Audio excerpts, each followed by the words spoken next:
Bienvenue, merci de nous rejoindre pour l'information sur RTI 1. Voyons les titres de ce 20h. Le Conseil des ministres a adopté le projet de loi des finances portant budget de l'État pour l'année 2023. Il s'équilibre en ressources et en dépenses à hauteur de 11 494,4 milliards de francs CFA, soit 18,1% de hausse par rapport au budget initial de l'État pour l'année 2022. En prélude à la révision de la liste électorale, la CEI a échangé avec les membres de la société civile et la presse. L'objectif est d'informer et de former ces acteurs à une meilleure compréhension de cette opération qui reste la matière première de toute élection.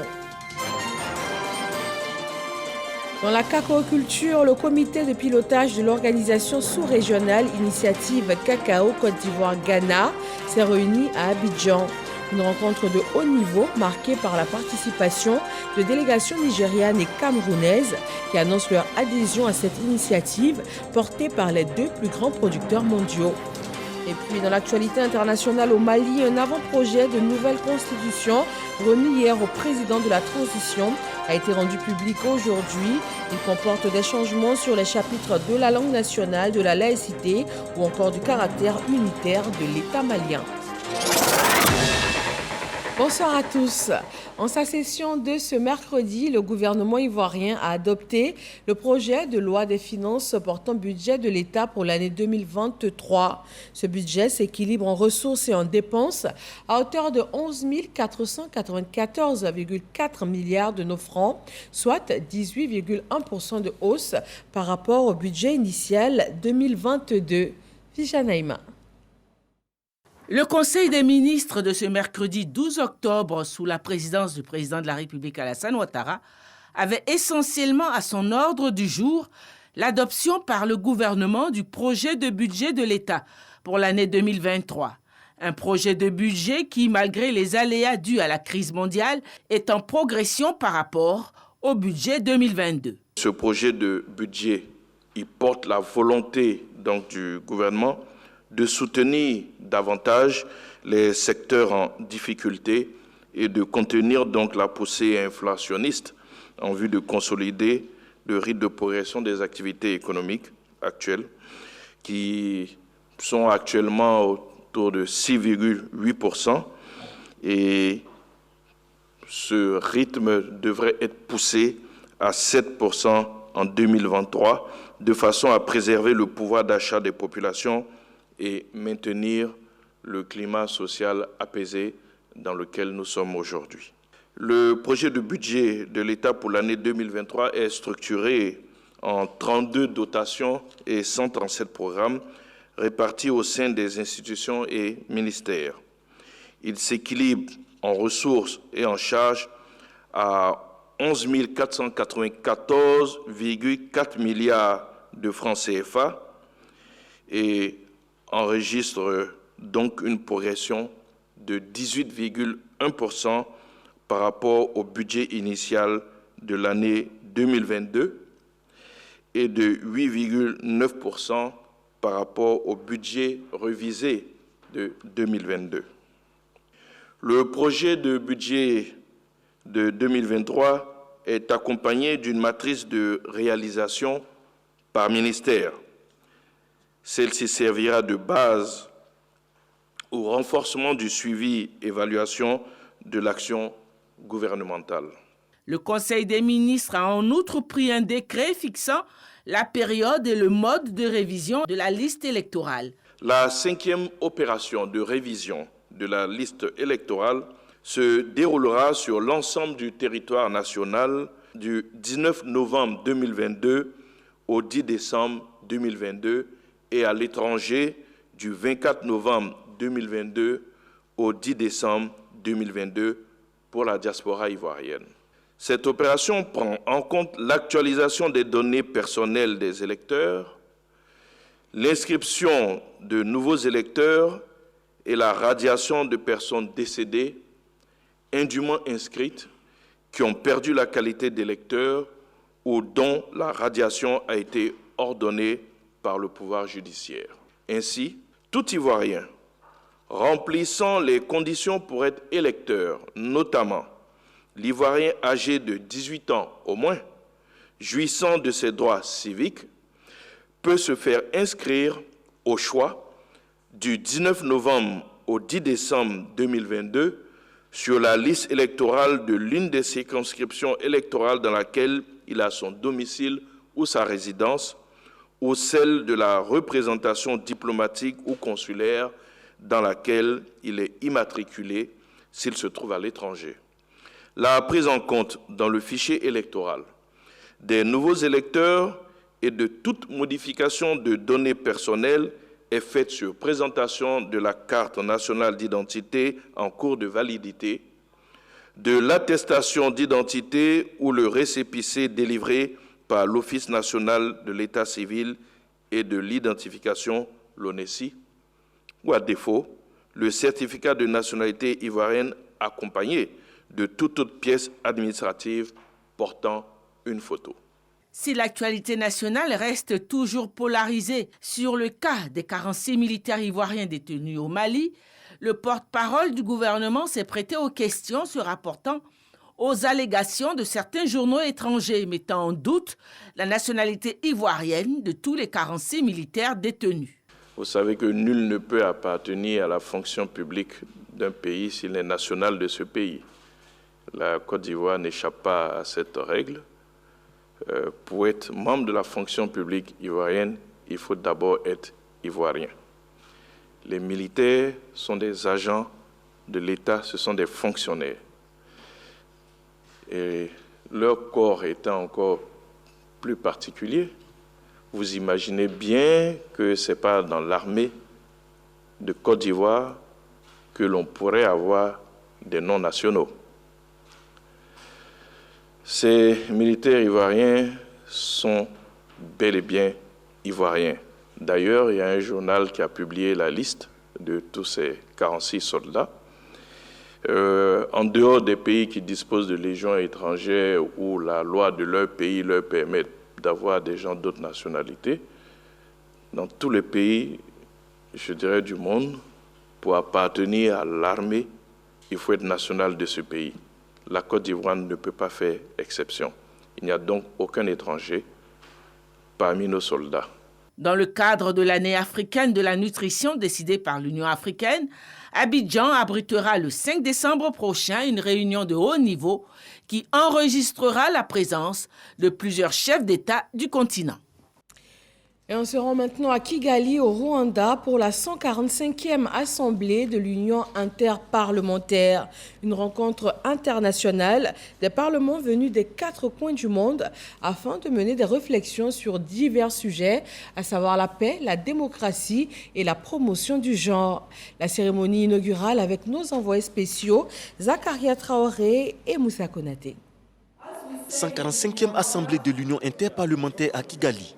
Les parlementaires du monde entier sont réunis dans la capitale rwandaise pour échanger sur leur rôle et contribution dans la promotion de la paix, la démocratie et l'égalité du genre. Nous tous, vous tous, en tant que dirigeants dans le monde, nous ne pouvons plus nous permettre l'échec. Et c'est la raison pour laquelle nous sommes ici, parce que nous devons travailler ensemble, dialoguer, afin de trouver des solutions aux problèmes auxquels se confronte notre monde, pour offrir une vie meilleure au peuple que nous représentons. Invité d'honneur de ce rendez-vous international, le président du Rwanda, Paul Kagame, s'est félicité de l'engagement des parlementaires. Nous observons des difficultés dans différentes régions africaines, mais ne pensons pas que cela soit limité à l'Afrique.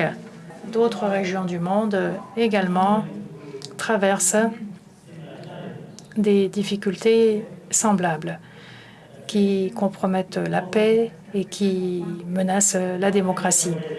Alors, il n'y a pas de meilleure façon d'agir que de rechercher des solutions fondées sur la coopération. Je crois que nous devons coopérer davantage et unir nos efforts. La Côte d'Ivoire est présente à cette rencontre de l'Union interparlementaire. La délégation ivoirienne est conduite par Adama Bictogo. Le président de l'Assemblée nationale réaffirme son attachement aux valeurs de solidarité et de cohésion prônées par l'organisation parlementaire mondiale. C'est un sommet auquel la Côte d'Ivoire ne participait pas depuis un moment. Donc aujourd'hui, nous avons repris toute notre place. Ce qui est ressorti, c'est la mutualisation de nos forces, la solidarité. Si cette solidarité est au rendez-vous, on peut réduire le niveau donc de crise institutionnelle. On peut réduire donc le niveau de crise entre États. Il faut donc l'écoute et la solidarité. Et nous avons une expérience que nous avons en Côte d'Ivoire, c'est l'Assemblée qui s'est faite donc autour de l'écoute, de la concertation. La 145e Assemblée de l'Union interparlementaire se tient du 11 au 15 octobre. Le thème central de ces assises est égalité des sexes et parlement sensible aux genres, moteur du changement pour un monde plus résilient et pacifique. En prélude à la révision de la liste électorale, la Commission électorale indépendante a échangé avec les membres de la société civile et les journalistes. Le premier responsable de la CEI a expliqué les différentes étapes de cette révision de la liste électorale et leur importance. Sidonie Davila. Ils sont aussi des partenaires clés de la CEI. La société civile et les journalistes, dans un échange franc avec le président de l'institution, apprennent davantage sur la révision de la liste électorale. À l'issue de cette rencontre du donner et du recevoir, ils attendent d'être les plus grands bénéficiaires. Nous avons tenu vraiment à participer à cette rencontre pour deux raisons. La première raison, cela fait partie de notre mission, la mission de sensibilisation, de formation et d'éducation des masses. La deuxième raison, nous avons estimé qu'après plusieurs années de collaboration, nous estimons qu'il faut inscrire vraiment cette collaboration dans un partenariat. Nous avons pu échanger avec le président qui, comme à son accoutumée, a été, je dirais, très précis, très concis. Et nous avons bien saisi cet envoi en mission qu'il nous a confié. La Commission électorale indépendante considère ces deux entités, société civile et professionnels des médias, comme un bon relais pour la sensibilisation des populations en vue de leur permettre de prendre part massivement à cette opération de révision de la liste électorale. Il est bon que nos compatriotes soient pénétrés des règles qui commandent à l'exercice de cette mission-là. C'est pour cette raison qu'on sollicite l'expertise des journalistes et de la société civile, qui eux, ils ont l'habitude d'instruire et d'informer la population. Voilà pourquoi on a besoin d'eux, pour être le relais auprès de la population pour la commission électorale indépendante, pour que chacun sache ce que c'est que la révision et surtout l'intérêt attaché à la révision de la liste électorale. La révision de la liste électorale en Côte d'Ivoire se tient du 19 novembre au 10 décembre prochain, quand celle de la diaspora se déroule du 26 novembre au 10 décembre 2022. On quitte la scène politique pour parler de cacao culture. La troisième réunion du comité de pilotage de l'organisation sous-régionale Initiative Cacao Côte d'Ivoire-Ghana s'est tenue à Abidjan. Une rencontre de haut niveau marquée par la participation de délégations nigérianes et camerounaises. Deux pays producteurs de cacao qui ont décidé d'apporter leur contribution à la réussite du combat pour l'amélioration des conditions de vie des producteurs. Puis direction Bouaké dans le Gbeke pour cette saisie record. 140 tonnes de sucre de contrebande interceptées par les douanes ivoiriennes à bord de 2 camions remorques. Lancine Bakayoko. Les 140 tonnes de sucre ont été saisies par les agents de l'unité mobile d'intervention rapide des douanes sur l'axe Katiola-Bouaké. Ce sucre de contrebande d'origine indienne et brésilienne était transporté par 2 camions remorques en provenance du Mali. Au total, pour les 2 camions, nous avons opéré une saisie donc de 2792 sacs de sucre de 50 kg. Je voudrais ici profiter également pour demander aux populations de toujours collaborer avec tous les services douaniers, d'être lorsqu'elles sont au courant ou informées de ce qu'il y a une activité suspecte, que ce soit dans les villages, dans des zones habitées ou dans les zones rurales. C'est à un poste d'observation que les douaniers ont immobilisé les 2 camions suspects qui ont aussitôt été acheminés à la base à Yopougon-Jesco. L'inspection minutieuse de la cargaison a permis de découvrir le poteau rose. Devant l'importance de cette contrebande qui met en péril l'économie ivoirienne, les chauffeurs indélicats pris la main dans le sac et leurs complices devraient subir la rigueur de la loi, toute la loi. Couverture maladie universelle dans la commune de Bangerville. Le foyer des jeunes, centre d'enrôlement à la CMU, a été pris d'assaut. De nombreuses personnes déjà enrôlées ont même pu recevoir leur carte. Patricia Oumou-Etia. Le gouvernement a adopté mercredi 28 septembre 2022 un décret relatif à la mise en œuvre de l'obligation d'enrôlement à la CMU. Ce décret assujettit l'accès à certains services de l'État, aux emplois publics et du secteur privé à la production de la preuve qui est la carte d'assuré, à défaut le récépissé ou l'attestation de l'enrôlement à la CMU. Le foyer des jeunes de Bangerville a donc enregistré de l'engouement ce jour à l'initiative de la CNAM, la Caisse nationale d'assurance maladie, qui a procédé à l'enrôlement et à la distribution des cartes CMU. J'ai eu la chance d'avoir ma carte ce matin. Je dis merci au député maire Youssouf Doumbia, vraiment qui a fait tout son effort pour que sa population puisse avoir la carte CMU. Ça fait longtemps que j'ai fait ça. Je ne savais pas qu'aujourd'hui j'allais retrouver ma carte aujourd'hui. Cette carte-là, on allait dire que quand on allait prendre, chaque fin du mois, on allait faire versement de 1000 francs par mois. Est-ce qu'elle nous avait parlé? C'est à cause de ça qu'on a fait ça. Pour la mairie de Bangerville, le double aspect de cette campagne, à savoir l'enrôlement et la distribution des cartes, est une aubaine pour les populations. Depuis 4 mois, la dernière avec monsieur le directeur Bamba Karim, le directeur de la CNAM, faire tout pour faire l'enrôlement de toute la population, que toute la famille soit enrôlée pour éviter certains incidents dans sa commune. La CMU, la couverture maladie universelle, est un système national obligatoire de couverture du risque maladie dont l'objectif est d'assurer l'accès à des soins de santé de qualité à moindre coût à l'ensemble des populations résidant en Côte d'Ivoire. En cette période de reprise des classes, le ministère de la Solidarité et de la lutte contre la pauvreté a octroyé des prises en charge scolaires pour un montant total de 11 millions de francs CFA aux familles des pupilles de la nation. Jean-Marc Djadji. C'est entre sourire et larmes de joie que les mamans des pupilles de la nation réceptionnent des prises en charge scolaires, des bons de réduction de scolarité qui visent à soulager ces enfants vulnérables en cette période de rentrée scolaire. Une initiative gouvernementale supervisée par Belmondo Dogo, ministre de la Solidarité et de la lutte contre la pauvreté. Montant global de l'opération, 11 millions de francs CFA. Les tutrices des pupilles de la nation ont exprimé leur gratitude au gouvernement pour cette action de solidarité menée à leur égard.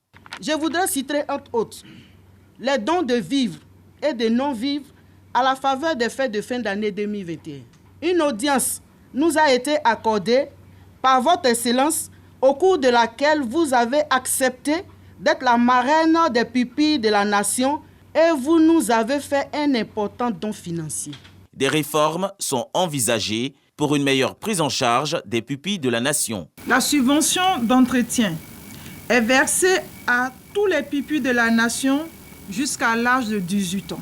La subvention d'études accordée aux pupilles de la nation âgés de 3 à 18 ans et est renouvelée jusqu'à l'âge de 25 ans pour ceux qui justifient d'une poursuite d'études supérieures. Le titre de pupille de la nation est un titre de reconnaissance qui place les enfants mineurs de moins de 21 ans sous la protection et le soutien matériel et moral de l'État, en plus de celle des parents. Il concerne les enfants de soldats, policiers, gendarmes, de fonctionnaires et agents de l'État, décédés ou rendus invalides du fait de la guerre ou d'une mission commandée. Koutokro 2 et Anokro, 2 villages du département d'Alépé, sont désormais connectés au réseau électrique national. Les 3000 habitants de ces localités se félicitent de cette avancée et voilà de réelles opportunités économiques. Didier Nguesson nous conduit à la fête de la lumière qui a été célébrée dans ces 2 villages. Patrick et sa famille suivent les programmes de la RTI et offrent de l'eau fraîche à leurs invités. Cette scène de vie ordinaire est désormais une réalité à Koutokro 2 et à Anokro, 2 villages du département d'Alépé, récemment électrifiés. La lumière est venue dans notre village, ça a changé beaucoup de choses parce que nous avons commencé à instaurer des entreprises avec l'électricité. Pour le moment, nous avons commencé à faire l'évolution de notre village grâce à l'électricité. Les populations bénéficiaires, estimées à environ 3000, sont reconnaissantes et l'expriment à l'occasion de cette fête de la lumière. lumière, ça nous permet de voir, de faire beaucoup d'activités. Puis c'est le développement, hein. Donc nous sommes vraiment contents. De manière symbolique, le ministre Jean-Luc Assis, cadre de la région de Lamé, a mis sous tension électrique les 2 villages. La Côte d'Ivoire solidaire est en marche, avec à sa tête, sous le leadership donc, du président de la République, Alassane Ouattara, avec le Premier ministre Patrick Achi, qui met en œuvre cette politique-là. Et sa mise en œuvre est véritablement effective. Aujourd'hui, nous venons de le constater dans ce village de Anokoro. Les études pour l'électrification de 2 autres villages voisins, notamment Alonso et Koutoukro 1, sont en cours de réalisation. En politique, le bureau du secrétariat départemental d'Ivo-Ouest RHDP vient d'être investi. Les 13 membres sont chargés de coordonner toutes les activités des sections de base. Ils ont reçu leur feuille de route, comme nous le dit Ahmad Traoré. Le commando du RHDP dans la circonscription de Divo-Ouest est désormais investi. Un bureau composé de 13 membres avec à sa tête le secrétaire départemental Famoussa Koulibaly.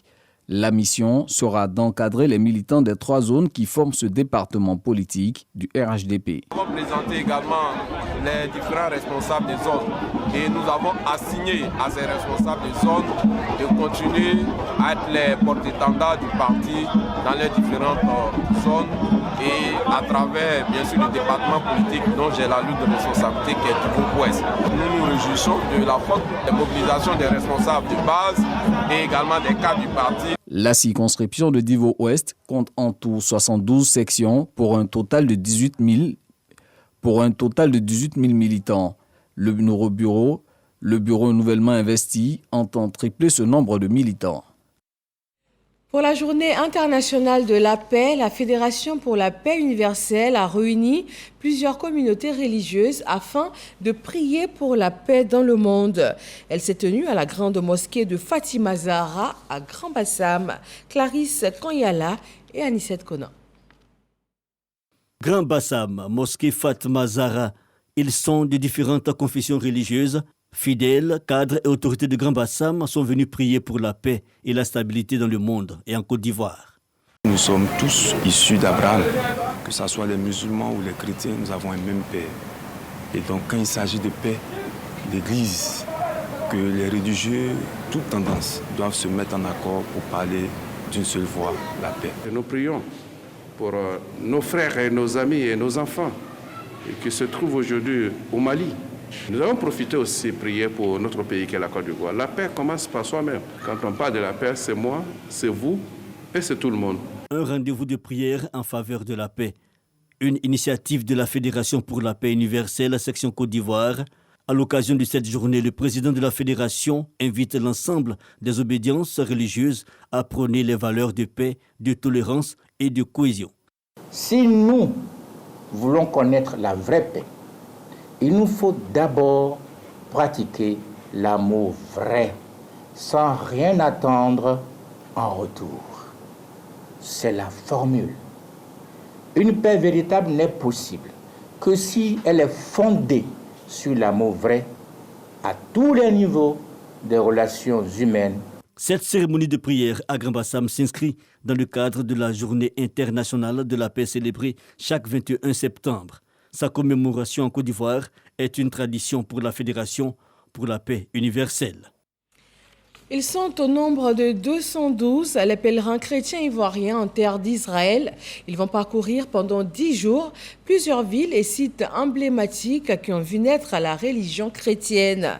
Les premières étapes de ce pèlerinage, le mont Tabor, Nazareth et Canaan. Nos envoyés spéciaux, Ami Koulibaly et Clément Boko. Oh Dieu,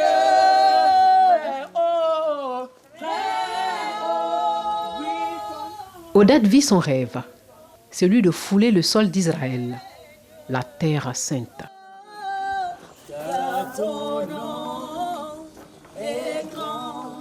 Beaucoup d'émotions qui traduisent la réalisation des rêves longtemps caressés. Je ne m'attendais pas à y être. Et quand j'ai émis l'idée que Seigneur, est-ce que je peux venir en Israël cette année? 2 jours après, mon mari dit, ma femme, où est ton passeport? Je ne lui ai rien dit. Il dit, envoie ton passeport, j'ai une occasion, tu vas aller en Israël. On voit ce que le Seigneur fait. Ils sont 212 pèlerins ivoiriens sur les traces de Jésus-Christ en Israël, à l'occasion de la fête des tabernacles. Première étape de ce voyage spirituel, Tabor, un village chargé d'histoire.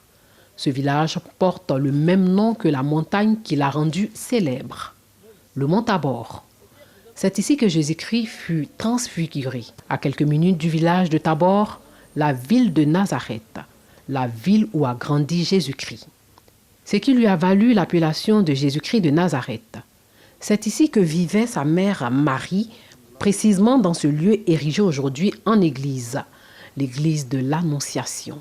Le nom de la Vierge était Marie. L'ange entra chez elle et dit, « Je te salue, toi à qui une grâce a été faite.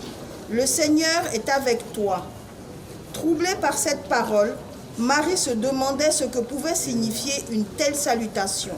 Toujours à Nazareth, en Galilée, se trouve le mont du précipice, le symbole de la victoire de chaque chrétien sur ses ennemis. Le Seigneur Jésus-Christ n'a pas menti. Et c'est pour cela donc qu'on ne pouvait pas le précipiter. Un jugement sans fondement, une condamnation sans fondement ne peut pas être appliquée. Le pèlerinage chrétien ivoirien en Israël a été organisé par la Direction générale des cultes. Prochaine étape, Capharnaüm, où Jésus-Christ a multiplié pain et poissons et marché sur l'eau. La Côte d'Ivoire est à l'honneur cette semaine à Mexico, la capitale du Mexique. Une exposition d'œuvres d'art met en scène le pays dans toute sa diversité et ses richesses. La centaine d'œuvres exposées dans le plus grand centre d'exposition de Mexico fait voyager les visiteurs à travers toute la Côte d'Ivoire. Mamadou Kouassi, notre envoyé spécial sur place. Une coupure de ruban pour donner le top départ de l'exposition ivoirienne à Mexico. Pendant un mois, les œuvres culturelles de la Côte d'Ivoire sont exposées à la plus grande maison d'exposition du Mexique. Des tableaux d'art aux photos en passant par d'autres objets, confectionnés par les artistes ivoiriens. Tout est réuni à la Casa de la Coahuila de Mexico pour découvrir la richesse culturelle de la Côte d'Ivoire. Très important pour nous, les Mexicains, de connaître le peuple de la Côte d'Ivoire. C'est incroyable la similitude entre le Mexique et la Côte d'Ivoire. Très très joli et surtout la qualité c'est très bon et aussi vous savez des batiks que c'est une technique ici au Mexique on ne connaît pas beaucoup. Cette exposition est une initiative de l'ambassade de la Côte d'Ivoire au Mexique qui entend donner une visibilité à la diplomatie culturelle ivoirienne. Parce qu'elle permet à notre pays non seulement d'avoir plus de visibilité à l'extérieur, mais participe également de ce que nous appelons la diplomatie de l'influence, qui permet donc d'avoir à la Côte d'Ivoire de soigner son image, sa crédibilité à l'extérieur et permettre aux populations des autres pays, à travers notre culture, de connaître la Côte d'Ivoire. Satisfaite de l'initiative qui a réuni plusieurs opérateurs économiques, des diplomates, et le ministre de la Culture du Maroc, la ministre Françoise Remac, a encouragé les Mexicains à découvrir davantage la Côte d'Ivoire, véritable grenier culturel pour des investissements. Mais nous avons aussi pu constater que nous sommes des peuples frères en réalisant qu'à travers l'art, à travers ce que nous transmettons aux générations futures, nous sommes très proches dans l'expression artistique, très proche dans notre artisanat, très proche dans la diversité culturelle qui aussi fait la force de votre identité, mais qui aussi fait la force de l'identité de la Côte d'Ivoire. En plus des expositions des œuvres d'art, les invités ont eu droit à la découverte des mets ivoiriens, à l'image de la loco et du dégué. Au Mali, un avant-projet de nouvelle constitution a été remis hier mardi au président de la transition, le colonel Assimi Goïta. Selon lui, il s'agit de repartir sur de nouvelles bases avec l'espoir commun d'une démocratie rénovée et d'un État mieux organisé. Ce nouveau texte rendu public par la présidence malienne aujourd'hui apporte plusieurs changements, notamment sur le chapitre de la langue nationale, de la laïcité ou encore du caractère unitaire de l'État malien. Merci de toujours vous informer sur RTI 1. Rendez-vous à 23h avec Marine Cognan. Bonsoir à tous.